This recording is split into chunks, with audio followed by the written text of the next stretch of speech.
2.5 సంవత్సరాలు కరోనా వచ్చి ఇబ్బంది పడినప్పుడు కార్యకర్తలను ఆ తర్వాత నేను రాష్ట్ర అభివృద్ధి మీద దృష్టి పెట్టడంతో లాస్ట్ 3 years కూడా నేను కార్యకర్తలని సరిగ్గా పట్టించుకోకపోయిన మాట వాస్తవం.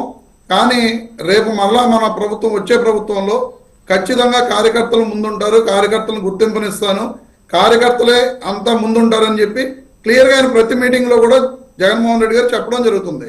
ఇందాక కీర్తన గారు కొన్ని విషయాలు మాట్లాడటం జరిగింది.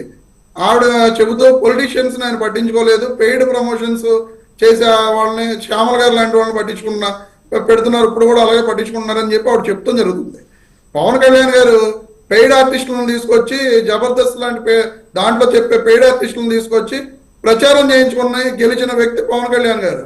ఆయనకి జగన్మోహన్ రెడ్డి గారికి ఇదేంటి పెయిడ్ ప్రమోషన్, శ్యామల గారు పెయిడ్ ప్రమోషన్ అండి. ఆ రకంగా మాట్లాడితే మీ పార్టీలో ఉన్న ఎంతో మంది ఈ రోజుకి కూడా పెయిడ్ ప్రమోషన్లోనే జరుగుతుంది. అసలు పార్టీకి ఒక రూపు రేఖ తెచ్చినటువంటి రాజా రవీంద్ర గారు ఒక ఆయన ఉండేవాడు. ఆయన ఈ రోజున పవన్ కళ్యాణ్ గారు పక్కన ఎందుకు లేరు? ఎక్కడికి వెళ్ళిపోయాడు ఆయన? పాపం ఆయన ఎన్ని ఎలిగేషన్స్ పవన్ కళ్యాణ్ గారి మీద చేశారు. ఈ రోజు మీరు జగన్మోహన్ రెడ్డి గారు పార్టీ ఎమ్మెల్యేలని ఎంపీలని పట్టించుకోలేదని చెప్పి మీరు చెప్తున్నారు. అలాగే జగన్మోహన్ రెడ్డి గారు ఏమోలంటే ఎమ్మెల్యే ఫోటో వేయడానికి కూడా ఆయన ఇష్టపడలేదంట. ఎమ్మెల్యే ఫోటో ఈ రోజున మీ కూటమి ప్రభుత్వంలో ఎవరైనా ఎక్కడైనా నిజంగా చంద్రబాబు నాయుడు గారు ముఖ్యమంత్రిగా మీటింగ్ జరుగుతూ ఉంటే ఎక్కడైనా ఎమ్మెల్యే గారి ఫోటో ఎక్కడైనా వేసారో నాకు చూపించమని చెప్పండి. ఎందుకంటే వాళ్ళ నాయకుడు ఒక్క నిమిషం నాది ఒక ప్రశ్న, కొద్దిసేపు రాజకీయాలు పక్కన పెడదాం. ఈ రోజుకి జగన్మోహన్ రెడ్డి గారు లేదు రమేష్ గారు ఈ ప్రశ్నకి సమాధానం చెప్పండి. ఇప్పుడు మీరు పెయిడ్ ఆర్టిస్టులు అవన్నీ అన్నారు, ఆయన సినిమాల్లో ఉంటే అభిమానం అది వేరు. చాలా మందికి ఇప్పుడు మనమే, నేనైనా మీరైనా ఎవరికైనా వాళ్ళకి సహాయం కావాల్సి వచ్చినప్పుడు మనం ఎంతో కొంత సహాయం చేయాలని చూస్తాం. ఈ రోజు వరకు అంతెందుకు ఆర్మీ జవాన్కి సంబంధించి కూడా 25 లక్షలు ప్రకటించానన్నారు. ₹1 ఇచ్చినటువంటి ఆధారం ఏది? సరే రాజకీయాలు పక్కన పెడదాం. నేను ఆపదలో ఉన్నానంటే ఆయన ముఖ్యమంత్రిగా ఉన్నారు, ఈ రోజు వరకు ఏమైనా ఆయన సొంత రూపాయి ఏమైనా ఖర్చు పెట్టారా? పవన్ కళ్యాణ్ గారు పంచాయతీలకు ఇచ్చారు, లేదంటే ఎవరైతే అవసరం ఉందా తన డబ్బులు స్వయంగా ఇచ్చారు కదా. మీకు తెలుసో తెలీదో, కడప పులివెందుల్లో వెంకటప్ప స్కూల్ అని చెప్పి ఒక స్కూల్ ని రన్ చేస్తున్నారు జగన్మోహన్ రెడ్డి గారి కుటుంబం. 2500 మంది పిల్లలు అక్కడ చదువుకుంటున్నారు. అలాగే జగన్మోహన్ రెడ్డి గారు అధికారంలో లేనప్పుడు పాదయాత్ర జరుగుతుండగా ఒక పాపకి 13 లక్షల రూపాయలు పెట్టి ఆ వైద్యం చేపించిన వ్యక్తి జగన్మోహన్ రెడ్డి గారు తన సొంత డబ్బులతోటి. అలాగే ఒక వ్యక్తి ఎయిర్పోర్ట్ లో కలిసి అతను చదువు కోసం ఇబ్బంది పడుతున్నానని చెప్తే 50 లక్షల రూపాయలు స్వయంగా అతనికి కట్టిన వ్యక్తి జగన్మోహన్ రెడ్డి గారు. జగన్మోహన్ రెడ్డి గారు ఒక పని చేసి దాన్ని పబ్లిసిటీ చేసుకునే నేచర్ జగన్మోహన్ రెడ్డి గారికి లేదు. ఈ రోజు కడపలో అరటి రైతులు సుమారు 470 మంది ₹1,14,00,000 అరటి రైతులు నష్టపోతే వాళ్ళందరికీ కూడా ₹1,14,00,000 ఇవ్వబోతున్నారు జగన్మోహన్ రెడ్డి గారు. అలాగే మన విజయనగరంలో చనిపోతే, సింహాచలం గుడిలో చనిపోతే 7గురికి 7 రోజులు ₹14,00,000 ఇచ్చిన వ్యక్తి జగన్మోహన్ రెడ్డి గారు. ఇవన్నీ మీకు తెలియక కాదు, మీకు తెలుసు. కానీ మీరు అందరూ ఏం చెప్తారంటే ఆయన ఏదైనా ఒక సమస్య వస్తే యలహంక నుంచి రాష్ట్రానికి వస్తున్నారు తప్ప ఆయన రాష్ట్రంలో ప్రజల సమస్యల దగ్గర ఉండడం లేదనేది గట్టిగా వినిపిస్తుంది. రైట్, మీరు చెప్పిన విషయాలకి కీర్తన్ గారు ఏమంటారు విందాం. కీర్తన్ గారు మాట్లాడారు. ఒక్క నిమిషం 2019 నుంచి 24 మధ్య 5 సంవత్సరాల కాలంలో పవన్ కళ్యాణ్ గారు ఎన్ని రోజులు ఆంధ్రప్రదేశ్కి వచ్చారో తెలుసా మీకు? చందు గారు కీర్తన గారు చెప్తారా? పోనీ నన్ను చెప్పమంటారా? 60 రోజులు ఈ రాష్ట్రంలోకి, తెలంగాణ హైదరాబాద్ నుంచి పవన్ కళ్యాణ్ గారు ఈ రాష్ట్రంలో 5 ఏళ్లలో ఇక్కడ పర్యటించిన రోజులు కేవలం 60 రోజులు మాత్రమే. ఎలక్షన్ క్యాంపెయిన్ కాకుండా కేవలం 60 రోజులు మాత్రమే. కాదని చెప్పి జనసేన పార్టీ పెట్టి ఒక్కొక్క మెట్టు ఎదుగుతూ రావడం వేరండి, డైరెక్ట్ ఎంట్రీ వేరు. అదే వాళ్ళు ఇందాక చెప్తున్నారు. పవన్ కళ్యాణ్ గారికి అయితే ఒక్కొక్క మెట్టు ఎదుగుతూ రావడం వేరు, జగన్మోహన్ రెడ్డి గారు అయితే బెంగళూరు నుంచి వస్తున్నారు. దానికి సమాధానం తిరుపతిరావు గారు చెప్పారు. కీర్తన్ గారు ప్లీజ్ చెప్పండి. సరే, ఎంత చెప్పినా చోటు ముందు శంకు ముదినట్టే ఉంటది. మాకేం నష్టం లేదు,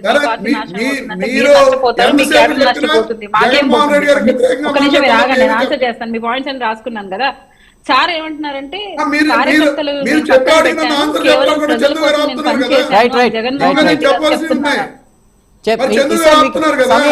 ఇస్తాను అందరికి ఇవ్వాలి ఈక్వల్ టైం. కీర్తన్ గారు ప్లీజ్. జగన్మోహన్ రెడ్డి గారు కార్యకర్తలు పక్కన పెట్టి ప్రజల కోసం చెప్పాలి కదా 2 సార్. సంవత్సరం పనిచేశారు కనుక అక్కడ కార్యకర్తలు డిసప్పాయింట్ అయ్యిండొచ్చు అంటున్నారు. ప్రజల కోసం పనిచేశారనే ఒక బూచిని చూపించి ప్రజాక్షేత్రంలోకి వచ్చి సంక్షేమ పథకాలను ఇంప్లిమెంట్ చేస్తూ అది కూడా ప్రజల డబ్బుతోనే ఇస్తూ అక్కడ కూడా వ్యక్తిగత విమర్శలు కేవలం పర్సనల్ టార్గెట్ చేస్తూ ప్రతిపక్ష నేతల్ని మాట్లాడడం కోసం అంత పెద్ద మీటింగ్స్ యూటిలైజ్ చేసుకున్న ఏకైక సీఎం ఎవరైనా ఉన్నారా ఈ రాష్ట్రంలో అంటే జగన్మోహన్ రెడ్డి గారు మాత్రమే.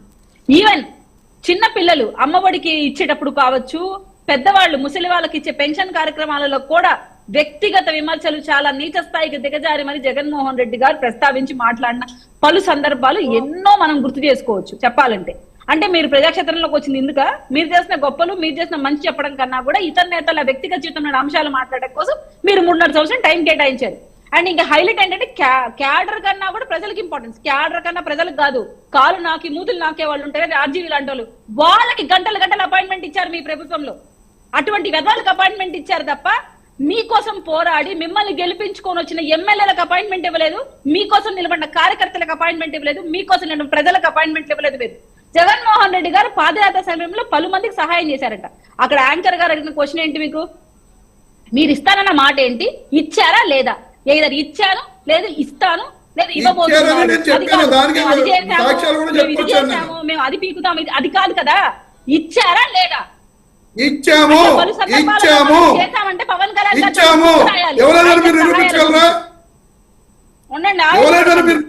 ముఖ్యంగా మీరు గమనిస్తే మనము రాజధాని బిల్లు గురించి శాసన మండలిలో పెట్టమన్నప్పుడు జగన్మోహన్ రెడ్డి గారు శాసన మండలి రద్దు చేయమన్నారు. ఈ రోజు మనం గమనిస్తే శాసన మండలిలో సభ్యులందరూ ఈయన రద్దు చేసుకుని వెళ్ళిపోయారు వాళ్ళ పార్టీలో. సో జగన్మోహన్ రెడ్డి గారిని అక్కడ ఇక్కడ దానాలు చేయడం కాదు, సొంతం చెల్లికి ఆస్తి తగాదాలు జరుగుతున్నాయి కదా, సొంత చెల్లికి ఫస్ట్ అప్పులు ఇమ్మని చెప్పండి, ఆ కేసు నుంచి ఫస్ట్ బయటకు రమ్మని చెప్పండి. అది అవమానంగా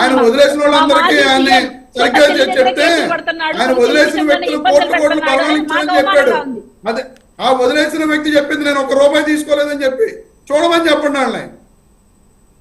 మరొక విషయం మీకు అందరికి చాలా సార్లు మేము ప్రస్తావించి చెప్పాం, పవన్ కళ్యాణ్ గారి రాజకీయ ప్రస్థానాన్ని జగన్మోహన్ రెడ్డి గారి రాజకీయ ప్రస్థానం ఒకేలాగా ఎప్పుడూ చూడకండి. ఆయన వెనకాల ఒక ఓట్ బ్యాంక్ ఉంది, ఆయన వెనకాల ఒక లక్షల కోట్ల సామ్రాజ్యం ఉంది, తండ్రి ఒక మాజీ సీఎం. పవన్ కళ్యాణ్ గారి వెనకాల అవి ఏమీ లేవు. ఆయన సింగిల్ హ్యాండ్ గా పార్టీని స్థాపించాడు. ఆ పార్టీలో ప్రతి ఒక్క నాయకుడు ఆయన ద్వారా ఆయన నమ్మి పుట్టిన నాయకులు మాత్రమే. వాళ్ళని వీళ్ళని లాక్కొని వచ్చి పార్టీ పెట్టలేదు, పార్టీని ఎగరలేదు, పార్టీ పేరుతోనే మాజీ కాంగ్రెస్ గా ఇంకో పార్టీకి తాకట్టు పెట్టాడు. అదే కదా రమేష్ గారు పోతాయి జగన్మోహన్ రెడ్డి గారికి. రైట్, టాపిక్ మళ్ళీ వేరే విధంగా వెళ్తుంది. రైట్ పర్వీన్ గారు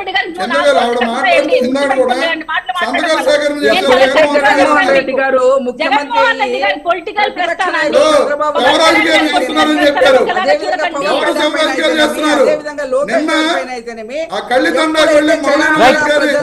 టాపిక్ డైవర్ట్ అవుతుంది. అది కాదు రమేష్ గారు, పర్వీన్ గారు చేసింది శివరాజకీయం కదా పవన్ కళ్యాణ్ గారు మాట్లాడితే తెచ్చుకుంటే మేము బట్టలు ఎవరు తెలుసుకుని ఒకరి తర్వాత ఒకరు మాట్లాడండి అని చెప్పేసి షో చేసి చూపించిన వాళ్ళే గానీ ఒక్కరు ప్రజల కోసం పనిచేసింది లేదు. రైట్, ఒక నిమిషం. ఇప్పుడు నేనేం అడుగుతున్నానంటే రమేష్ గారు, జగన్మోహన్ రెడ్డి గారు ఎందుకు కింది స్థాయి నాయకుల్ని